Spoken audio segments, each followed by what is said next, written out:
1 തിമോഥെയോസ് അധ്യായം 5. മൂത്തവനെ ഭത്സിക്കാതെ അപ്പനെ പോലെയും ഇളയവരെ സഹോദരന്മാരെ പോലെയും മൂത്ത സ്ത്രീകളെ അമ്മമാരെ പോലെയും ഇളയ സ്ത്രീകളെ പൂർണ്ണ നിർമ്മലതയോടെ സഹോദരികളെ പോലെയും പ്രബോധിപ്പിക്കാം. സാക്ഷാൽ വിധവമാരായിരിക്കുന്ന വിധവമാരെ മാനിക്കാം.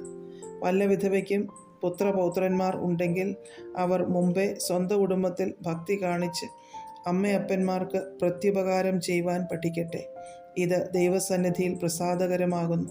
സാക്ഷാൽ വിധവയും ഏകാഗിയുമായവൾ ദൈവത്തിൽ ആശവെച്ച് രാപ്പകൽ യാചനയിലും പ്രാർത്ഥനയിലും ഉറ്റുപാർക്കുന്നു. കാമുകിയായവളോ ജീവിച്ചിരിക്കയിൽ തന്നെ ചത്തവൾ. അവർ നിരപവാദിമാരായിരിക്കേണ്ടതിന് നീ ഇത് ആജ്ഞാപിക്കാം.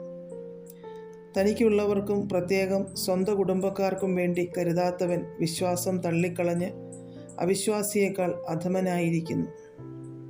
സൽപ്രവൃത്തികളാൽ ശ്രുതിപ്പെട്ട് ഏകഭർത്താവിൻ്റെ ഭാര്യയായിരുന്ന 60 വയസ്സിന് താഴെയല്ലാത്ത വിധവ മക്കളെ വളർത്തുകയോ അതിഥികളെ സൽക്കരിക്കുകയോ വിശുദ്ധന്മാരുടെ കാലുകളെ കഴുകുകയോ ഞെരുക്കമുള്ളവർക്ക് മുട്ടുതീർക്കുകയോ സർവ്വ സൽപ്രവൃത്തിയും ചെയ്തു പോരുകയോ ചെയ്തുവെങ്കിൽ അവളെ തിരഞ്ഞെടുക്കാം.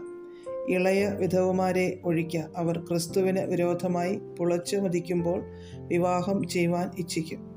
അതിവിശ്വാസം തള്ളുകിയാൽ അവർക്ക് ശിക്ഷാവിധി ഉണ്ട്. അത്രയുമല്ല, അവർ വീടുതോറും നടന്ന് മിനക്കെടുവാനും ശീലിക്കും.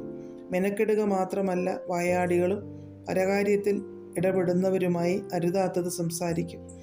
ആകയാൽ ഇളയവർ വിവാഹം ചെയ്യുകയും പുത്രസമ്പത്തുണ്ടാക്കുകയും ഭവനം രക്ഷിക്കുകയും വിരോധിക്ക് അപവാദത്തിന് അവസരമൊന്നും കൊടുക്കാതിരിക്കുകയും വേണം എന്ന് ഞാൻ ഇച്ഛിക്കുന്നു. ഇപ്പോൾ തന്നെ ചിലർ സാത്താൻ്റെ പിന്നാലെ പോയല്ലോ. ഒരു വിശ്വാസിനിക്ക് വിധവമാർ ഉണ്ടെങ്കിൽ അവൾ തന്നെ അവർക്ക് മുട്ടുതീർക്കട്ടെ. സഭയ്ക്ക് ഭാരം വരരുത്. സാക്ഷാൽ വിധവമാരായവർക്ക് മുട്ടുതീർപ്പാനുണ്ടല്ലോ. നന്നായി ഭരിക്കുന്ന മൂപ്പന്മാരെ, പ്രത്യേകം വചനത്തിലും ഉപദേശത്തിലും അധ്വാനിക്കുന്നവരെ തന്നെ ഇരട്ടി മാനത്തിന് യോഗ്യരായി എണ്ണുക. മെതിക്കുന്ന കാളയ്ക്ക് മുഖക്കൊട്ട കെട്ടരുതെന്ന് തിരുവെഴുത്ത് പറയുന്നു.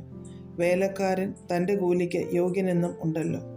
2-3 സാക്ഷികൾ മുഖേനയല്ലാതെ ഒരു മൂപ്പൻ്റെ നേരെ അന്യായം എടുക്കരുത്.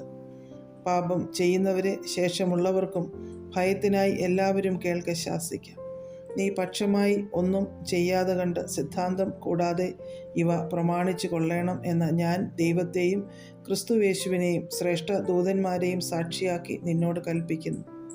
യാതൊരുത്തൻ്റെ മേലും വേഗത്തിൽ കൈവയ്ക്കരുത്. അന്യന്മാരുടെ പാപങ്ങളിൽ ഓഹരിക്കാരനാകുകയുമരുത്. നിന്നെ തന്നെ നിർമ്മലനായി കാത്തുകൊള്ളുക.